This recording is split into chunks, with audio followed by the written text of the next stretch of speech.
नमस्कार साथियों, पर्याय क्लासेस में आपका स्वागत है। हम इंग्लिश ग्रामर पढ़ रहे हैं, जिसमें आज हम नरेशंस को पढ़ेंगे, यानी कि डायरेक्ट इनडायरेक्ट स्पीच को पढ़ेंगे। चलिए शुरू करते हैं।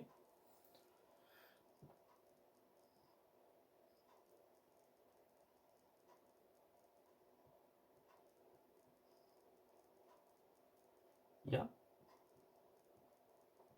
रिपोर्टेड स्पीच भी कहते हैं इसे,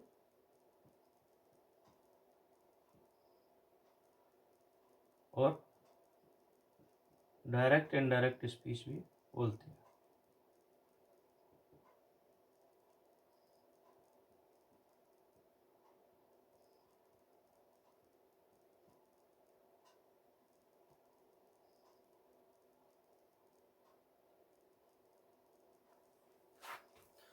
ये 2 पार्ट्स में होता है। एक तो रिपोर्टिंग वर्ब,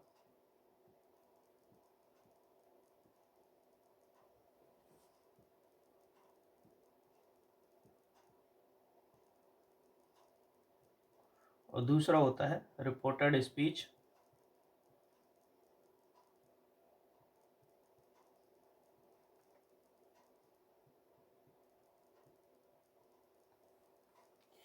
रिपोर्टिंग वर्ब में इधर सब्जेक्ट होंगे प्लस वर्ब होंगी प्लस ऑब्जेक्ट होंगे, और यहाँ सेंटेंस होगा जो बात कही गई है।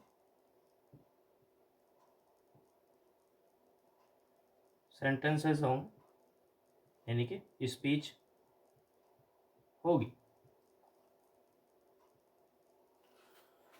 अब इन दोनों के कुछ रूल्स होते हैं। सबसे पहले हम रिपोर्टिंग वर्ब के रूल्स देखेंगे। सबसे पहले तो क्या, रूल नंबर 1, यदि सब्जेक्ट और ऑब्जेक्ट दोनों हो सेंटेंस में, तो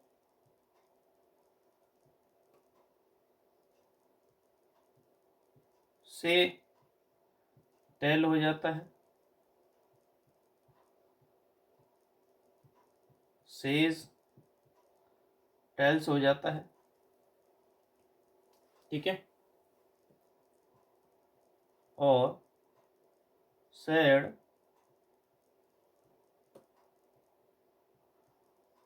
टोल्ड या आस्क्ड हो जाता है। वो डिपेंड करेगा कि सवाल पूछ रहे हैं नहीं। यदि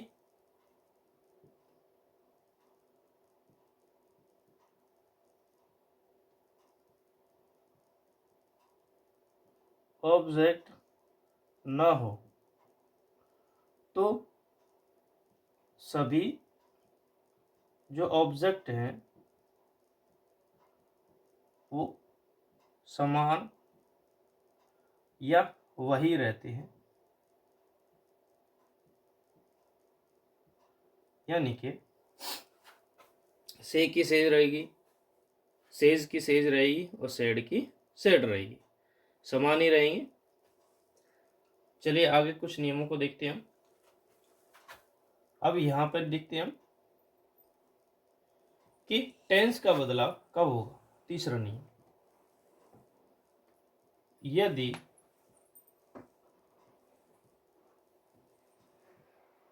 रिपोर्टिंग वर्ब में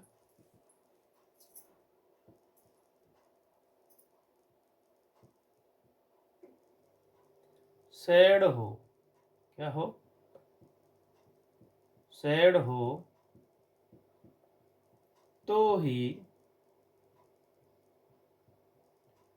रिपोर्टेड स्पीच के टेंस में बदलाव होगा।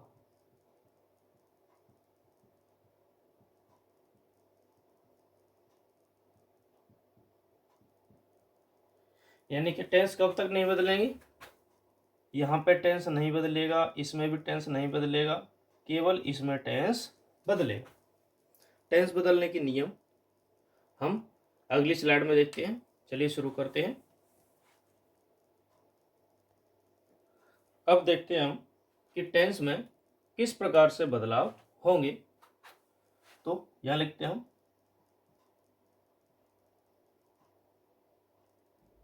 Changes in tense.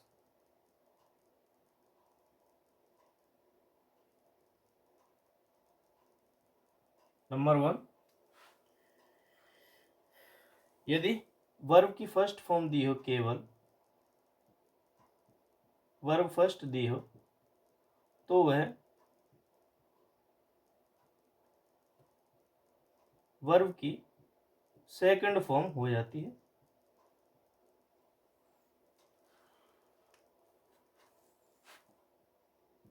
यदि इज, आर व एम दिया हो तो वॉज वर्ब हो जाती है।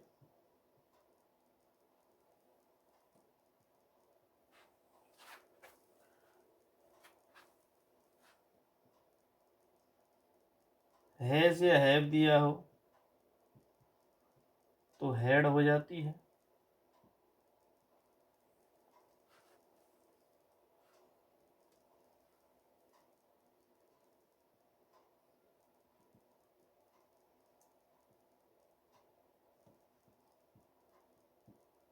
वर्ब की सेकंड फॉर्म दी हो तो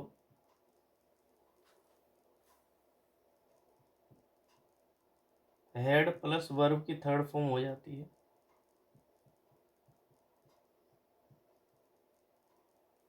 ठीक है। वॉज वर्ब दिया हो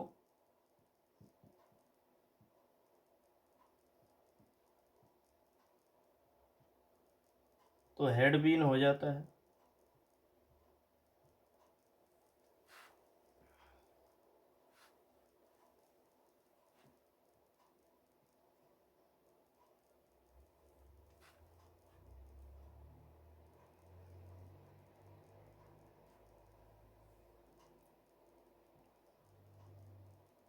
हैज बीन और हैड बीन दिया हो तो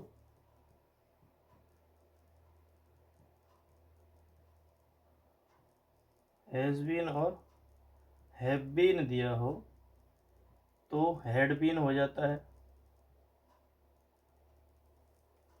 ठीक है।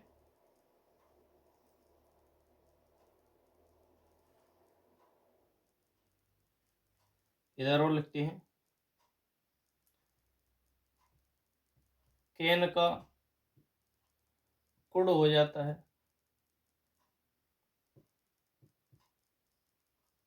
मे का माइट हो जाता है।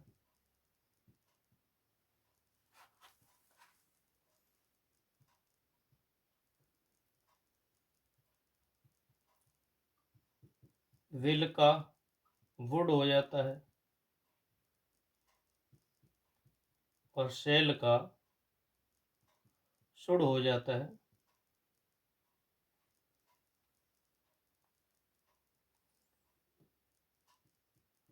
और यदि डू नॉट या डज नॉट हो तो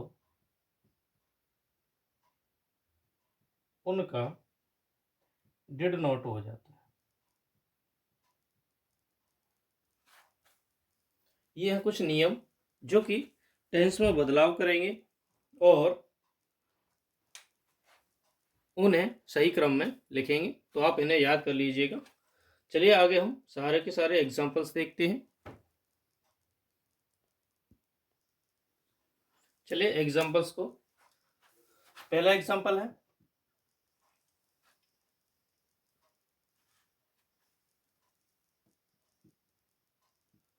Ram says to me, comma inverted coma,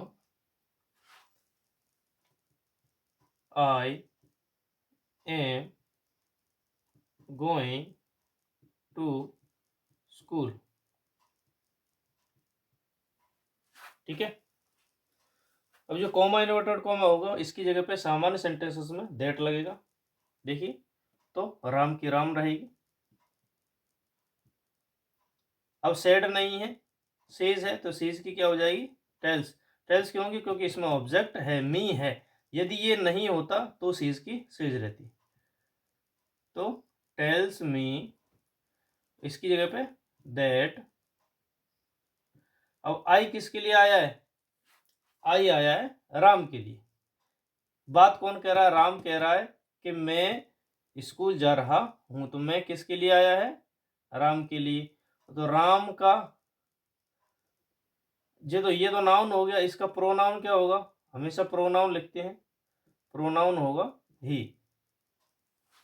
name का हमेशा ही होता, लड़की होती तो शी होती।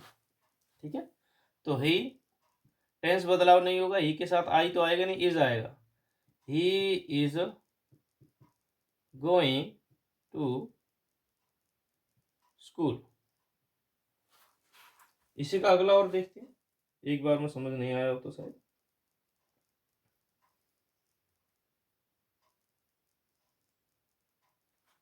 जैसे हरी सेज टू मी।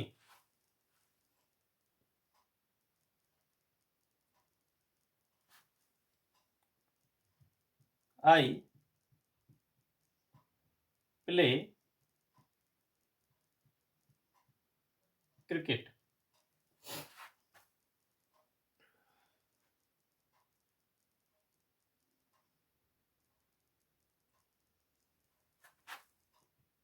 तो हरी की हरी ही रहेगी। सेज की क्या हो जाएगी? टेल्स। क्यों? क्योंकि यहाँ पे क्या दिया हुआ है? ऑब्जेक्ट दिया हुआ है। तो tells me, comma dot comma की जगह पे दैट। यहाँ पे आई किसके लिए आया है? कि मैं क्रिकेट खेलता हूँ। तो किसके लिए आया है? इसके लिए आया है। हमें पहचानना पड़ेगा। तो हरी का क्या होगा? ही हो जाएगा। ही प्ले, ये प्रेजेंट इंडेफिनिट है। तो आई के साथ एस या एस नहीं लगती है, लेकिन ही के साथ एस या एस लगेगी। प्लेज क्रिकेट, ऐसे बन जाएगा। अब एक एग्जांपल हम देखते हैं शेड का। जैसे कि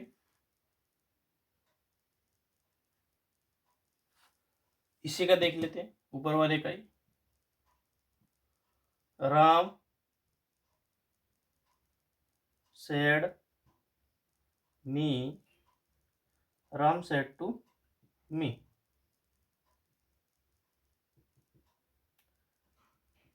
आई एम गोइंग टू स्कूल। तो कैसे बनेगा? राम सेड के स्थान पर क्या जाएगा? क्योंकि ऑब्जेक्ट दिया हुआ है। तो टोल्ड, प्रश्न तो पूछ नहीं रहा। मी दैट, आई किसके लिए आया है? इसके लिए। तो क्या हो जाएगा? ही।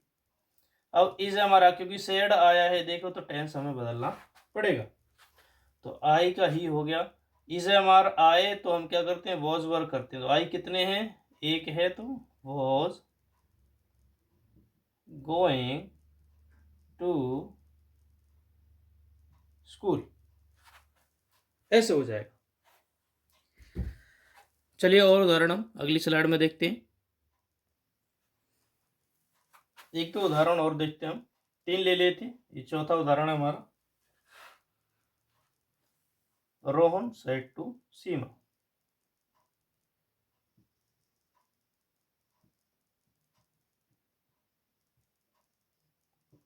क्या कह रहे हैं ये?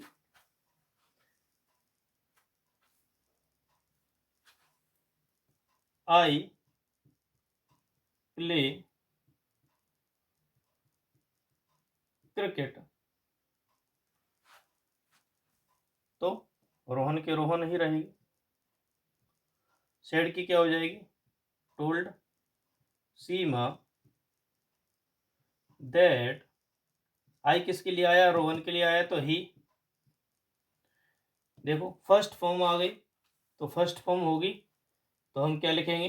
सेकंड फॉर्म लिख देंगे। तो ही प्लेड क्रिकेट। और एग्जांपल देखते हैं।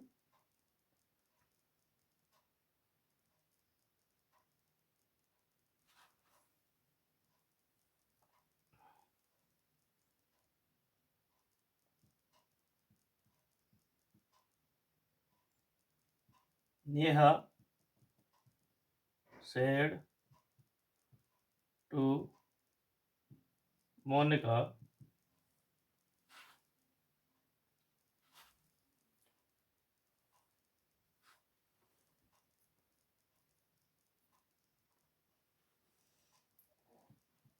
I have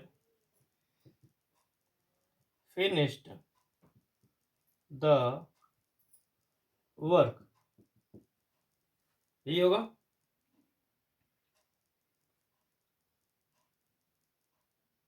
तो उदाहरण क्या हो जाएगा इसका, इनडायरेक्ट क्या हो जाएगा, नेहा का नेहा ही रहेगा। नेहा सेड की टोल्ड मोनिका दैट, आई किसके लिए आया है, नेहा के लिए, और नेहा लड़की है, लड़की का। शी हैज हैव आए तो हैड, और थर्ड फॉर्म की थर्ड फॉर्म ही रहेगी, she had finished the work. तो ये थे हमारे डायरेक्ट इनडायरेक्ट के सामान्य उदाहरण और सामान्य नियम। अगली वीडियो में हम आगे के कुछ नियमों को देखेंगे। वीडियो को अंत तक देखने के लिए धन्यवाद। Thank you.